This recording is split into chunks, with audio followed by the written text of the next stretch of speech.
প্রতি মেয়েদের যদি মাসিক হয় ওরা কিভাবে রোজা আদায় করবে? কিছু কিছু মানুষ বলে যে ওনারা রোজা রাখতেই হবে ওইভাবে বলে। না, যুবতী মহিলা হোক, বিয়াতি হোক, আবিয়াতি হোক, মেন্স যদি আরম্ভ হয়ে গেছে তে আর রোজা না। যেমতো একজন মহিলার মেন্স আশ্রত থেকে আরম্ভ হয়েছে, তুমি মারি ফোন তো কোনটা খাইও না, তোমার লাগে ওয়াজিব ও রুকিয়া থাকো।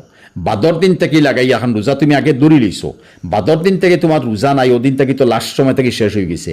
এরপরে তুমি খাও, তুমি খাওয়া লাগে, তুমি লুকাইয়া খাও, না খাইয়া একবারে রোজা রাখিলেন তুমি তো হারাম ঘটনা। রোজা এই সময় তো রাখা হারাম।